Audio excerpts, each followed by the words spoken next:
Hello बालकों। तो शुरुआत करते हैं question number 41 of ionic equilibrium. तो question number 41 of ionic equilibrium जो है वो हमें क्या कह रहा है।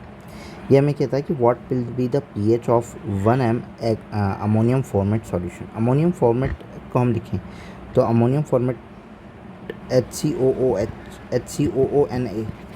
अब ये वाला वीक एसिड है, ये वाला अमोनियम फॉर्मेट सॉरी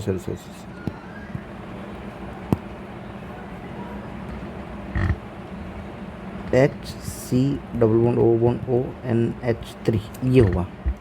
ये हमारा आ जाएगा फॉर्मेट जो कि हम कह रहे हैं वीक एसिड, और ये हमारा आ जाएगा वीक बेस।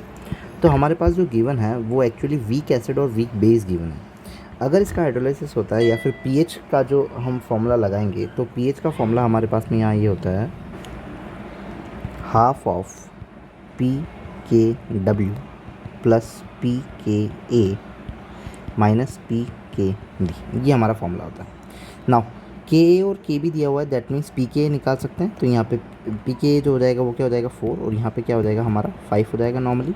सो हम यहाँ पे हाफ और PKW की जो वैल्यू होती है वो 14 होती है, प्लस 4 माइनस 5 करेंगे तो हाफ 14 माइनस ऑफ 1 बच जाएगा, 14 माइनस 1 13/2, तो ये हो जाएगा हमारा 6.5।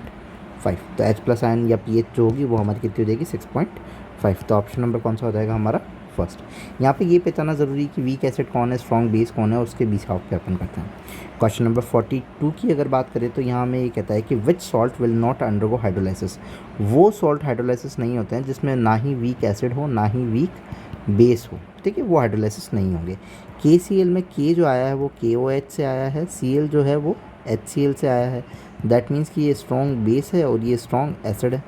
Na2SO4 में NaOH है जो कि स्ट्रॉन्ग बेस है। H2SO4 में SO4 के अंदर H2SO4 है जो कि स्ट्रॉन्ग एसिड है। स्ट्रॉन्ग एसिड है तो सारी ऑप्शन हो गए। NaCl की अगर बात करें तो NaOH आया होगा यहाँ से, तो NaOH स्ट्रॉन्ग बेस से आया होगा, Cl HCl से आया होगा, स्ट्रॉन्ग एसिड से आया होगा। इसीलिए ही यहाँ पे ऑप्शन नंबर कौन सा हो जाएगा 4, क्योंकि सारे ही हाइड्रोलाइसिस नहीं होंगे। हाइड्रोलाइसिस होने के लिए हमें एक ना एक वीक चाहिए ही चाहिए ना। क्वेश्चन नंबर 43 की अगर बात करें तो क्वेश्चन नंबर 43 में रिएक्शन दी हुई है इज़ रिलेटेड एज। तो हमें पता है कि डिग्री ऑफ हाइड्रोलाइसिस या हाइड्रोलाइसिस होता है root of hydrolysis constant divided by C रहता है कंसंट्रेशन ऑफ। ये अगर हम फॉर्मूला डिराइव करें तो उस फॉर्मूले में हमारे पास में गिवन होता है। तो ऑप्शन नंबर कौन सा हो जाएगा हमारा सेकंड। ना क्वेश्चन नंबर 44 की तरफ चले तो क्वेश्चन नंबर 44 हमें ये कह रहा है कि pH of aqueous solution of sodium acetate CH3COONA। तो ये जो सोडियम एसिटेट हो गया, एसिटिक एसिड हमारा क्या हो गया वीक एसिड, और Na हमारा क्या हो जाएगा स्ट्रॉन्ग बेस हो जाएगा। क्यों सर, NaOH से आया होगा। अगर स्ट्रॉन्ग बेस है तो पीएच जो होगी वो मोर देन क्या हो जाएगी 7 हो जाएगी, मोर देन 7 हो जाएगी। ऑप्शन नंबर हमारा क्या हो जाएगा थर्ड। ना मूव ऑन करते हैं क्वेश्चन नंबर 45 की तरफ चलें तो यहाँ पे ये कहता है कि PKB of CN minus at 25 degree Celsius. अरे 25 डिग्री सेल्सियस पे तो ये ध्यान रखो कि PKA प्लस PKB जो होगा वो PKW के बराबर होता है। And the pH of 0.5 m NaCN solution इस, ठीक है। तो PK भी दिया हुआ है, PKW है, PKA निकाल सकते हैं। PKA आ गया मतलब Ka आ गया, Ka आ गया तो मतलब एसिडिक जो होगा H प्लस आयन वो निकाल लेंगे, उससे अपन pH निकाल लेंगे। तो यहाँ पे हम स्ट्रॉन्ग NaCN को अगर हम देखें तो NaCN के लिए हम कह सकते हैं Na आया होगा हमारा NaOH से, और Cn आया है हमारा HCN से। ये हमारा स्ट्रॉन्ग बेस है, ये हमारा वीक एसिड है। तो वीक एसिड स्ट्रॉन्ग बेस में pH निकालने का जो फॉर्मूला होता है वो होता है half of PKW plus PKA plus log base 10C। ये हमारे पास में फॉर्मूला होता है pH निकालने का।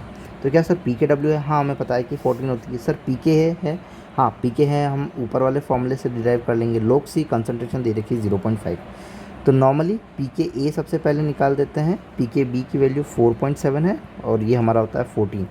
तो 14 माइनस 4.7 अगर हम करें तो ये हो जाएगा 3, ये हो जाएगा 10, ये हो जाएगा 3, ये हो जाएगा 9.3 हमारे पास में आ जाएगा।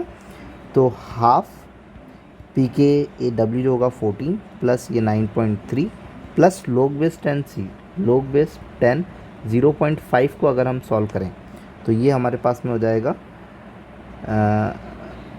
1 और ये हो जाएगा 2, तो log base 10 1 minus log base 10 2, ये भी कर सकते हैं। या तो देखो एक्चुअली में हम कंसंट्रेशन को रख रहे हैं, तो कंसंट्रेशन को कैसे रखेंगे, log बेस 10 0.5। अगर इसको पॉइंट हटा करके ऐसे लिखूँ तो क्या मैं इसको ऐसे लिख सकता हूँ, log base 10 5 into 10 to the power -1, तो माइनस ऑफ लॉग चलता है वो, तो यहाँ पे क्या आ जाएगा, माइनस का 1, यहाँ पे माइनस नहीं है तो माइनस का 1 माइनस ऑफ log बेस 10 5 आ जाएगा। या तो ये कर लो, अगर ये नहीं करना है तो अपन नॉर्मली क्या कर सकते हैं, इसको कट भी कर सकते हैं, 5 1 5 5 2 10, तो log base 10 1 minus log base 10 2, तो log बेस 10 1 की जो वैल्यू होगी वो क्या हो जाएगी 0, सॉरी log बेस 10 1 की वैल्यू हमारी होती है 0 और इसकी हो जाएगी 0.3, तो 0 माइनस 0.3, तो ये हमारा हो जाएगा माइनस का 0.3। तो अगर हम इसको सॉल्व करें, हाफ 14 प्लस 0.3 माइनस हो जाएगा तो ये 9 बच जाएगा, 9 प्लस 14 15 16 17 18 19 20 21 22 23, तो 23 divided by 2 which is equal to 1.5, तो 11.5 हमारा ऑप्शन नंबर हो जाएगा थर्ड। सो इसमें भी ऐसा कुछ है नहीं, सिर्फ फॉर्मूलाज जो हैं वो हमें याद रखने हैं और फॉर्मूलाज के बेसिस पे क्वेश्चन है ना। क्वेश्चन नंबर 46 की अगर बात करें तो हाईएस्ट पीएच इज़ द, अब NaCl की बात करें तो Na कहाँ से आया सर, स्ट्रॉन्ग बेस NaOH से, Cl HCl, जो कि स्ट्रॉन्ग क्या हो जाएगा, एसिड हो जाएगा। तो स्ट्रॉन्ग अगर एसिड है तो पीएच पे कोई फ़र्क नहीं आएगा। स्ट्रॉन्ग, ये वीक बेस है और स्ट्रॉन्ग एसिड है, तो वीक बेस है स्ट्रॉन्ग एसिड है तो पीएच जो होगी 7 से लेस, स्ट्रॉन्ग एसिड है तो पीएच 7 से लेस हो जाएगी। इसके अंदर दोनों ही वीक है तो 7 या जो भी होगी फ्लक्चुएशन करेगी। यहाँ पे ये जो होगा CH3COO माइनस, वो क्या हो जाएगा हमारा वीक एसिड और ये हो जाएगा स्ट्रॉन्ग बेस।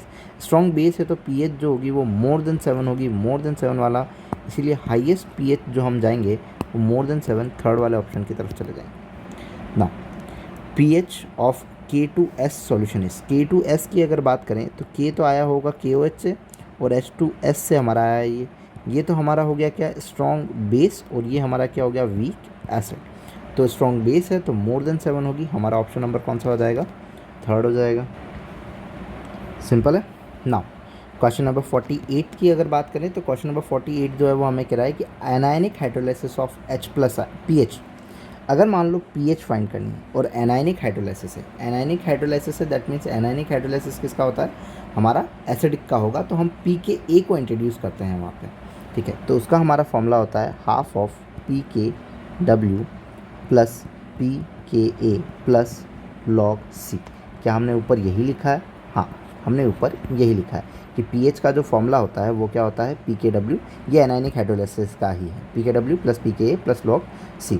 अब सबको हाफ ऑफ इंट्रोड्यूस कर देंगे तो हाफ इससे भी मल्टीप्लाई, इससे भी मल्टीप्लाई, इससे भी मल्टीप्लाई, तो half of pKw plus half of log K plus half of log C, तो हमारा ऑप्शन नंबर हो जाएगा थर्ड। सिर्फ ये याद रखना कि एनायनिक हाइड्रोलाइसिस में pKa वाला लिया जाता है ना। क्वेश्चन नंबर 49 की अगर बात करें तो यहाँ पे ये कह रहा है कि the weak acid react with strong base, एक वीक एसिड है जो कि स्ट्रॉन्ग बेस के साथ में क्या करता है, रिएक्ट करता है। Ionization constant of weak acid जो है वो हमें दिया हुआ है, इक्विलिब्रियम कांस्टेंट के इक्विलिब्रियम जो होता है वो KA/KW के बराबर होता है, डायरेक्ट फॉर्मूला याद रख सकते हैं। अगर याद नहीं भी हो तो हम एक बार ड्राइव भी कर लेंगे इस फॉर्मूला को। तो नॉर्मली कोई एसिड हमारे पास में है जैसे कि H, अगर वो टूटता है तो हम लिखेंगे H प्लस A माइनस के अंदर, और यहाँ पे अपन इसके लिए जो KA लिखेंगे या KB जो लिखेंगे वो हमारा हो जाएगा H प्लस या फिर A माइनस और अपॉन में प्रोडक्ट की कंसनट्रेशन HA, ठीक है।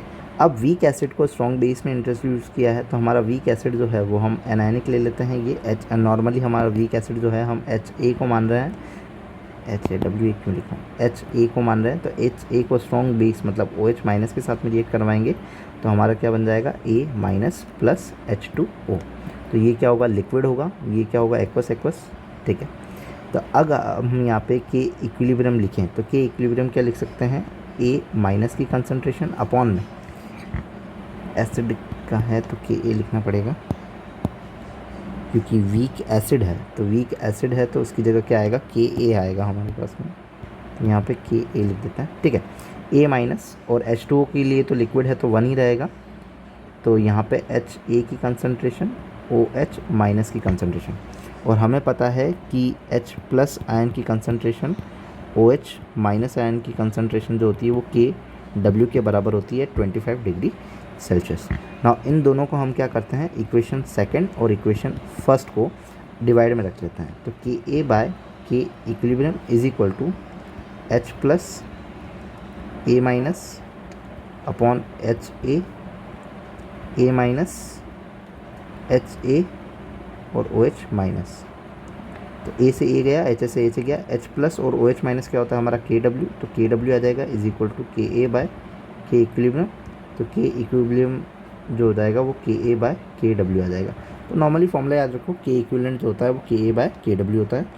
K हमें दिया हुआ है 10 टू द पावर -4 और KW की वैल्यू होती है 10 to the power -14 KW। PKW की वैल्यू कितनी होती है 14, PKW की वैल्यू होती है 14, तो PK की वैल्यू क्या आ जाएगी -14। सो हमें ये पता है कि अगर बेस सेम होती है और डिवाइड में होता है तो क्या होता है माइनस होता है, 10 to the power -4 minus minus plus, ये 14 हो जाएगा, प्लस माइनस माइनस साइन आएगा प्लस का, दैट मीन्स कि 10 टू द पावर क्या हो जाएगा 10 हो जाएगा। Okay, so option number second. ना मूव करते हैं, क्वेश्चन नंबर 50 की तरफ चलते हैं। Hydroxyl ion concentration OH minus in case of sodium acetate can be expressed as. अच्छा, hydroxyl ion concentration sodium acetate के केस में प्रोड्यूस करनी है। सोडियम एसिटेट में मतलब कि sodium strong acid weak base, तो सोडियम तो strong base plus weak acid है, strong base plus weak acid वाला रख रहे हैं। तो यहाँ पे हमें पता है कि OH माइनस आयन की जो कंसंट्रेशन होती है वो होती है रूट ऑफ KA डॉट्स। ये हमारे पास में OH आयन की कंसंट्रेशन होती है। वीक एसिड है, OH में अपन ऐसे निकाल देते हैं डिग्री ऑफ हाइड्रोलाइसिस की बेसिस पे। तो OH माइनस को हम लिख सकते हैं is equal to root of KA। अब मैं बता देता हूँ KA dot KB is equal to KW होता है, क्योंकि और KA को हम क्या लिख सकते हैं KW बाय KB लिख सकते, sorry as such we are saying about कि OH की बात कर रहे हैं, तो OH की बात कर रहे हैं तो यहाँ पे KB लिखा जाएगा। तो KB को हम क्या लिख सकते हैं KW बाय KA। तो KB को हम डायरेक्ट ओपन ही कर देते हैं, KB को हम क्या लिख सकते हैं KW by KA dot C। तो ये हमारे पास में हो जाएगा C dot KW by KA की पावर 1/2। तो C KW KA हावर हाफ। तो ऑप्शन नंबर कौन सा हो जाएगा हमारे पास थर्ड। नॉर्मल 3 फार्मूलाज हैं हर एक के अंदर, मैक्सिमम इसके अंदर फार्मूलाज ही हैं। तो तुम अगर फॉर्मूलेज को याद कर लेते हो, ये वाले क्वेश्चंस होंगे वो काफ़ी आसानी से क्रैक आउट हो जाएंगे। So here are the 10 questions of ionic equilibrium. If you like then please subscribe. Thank you.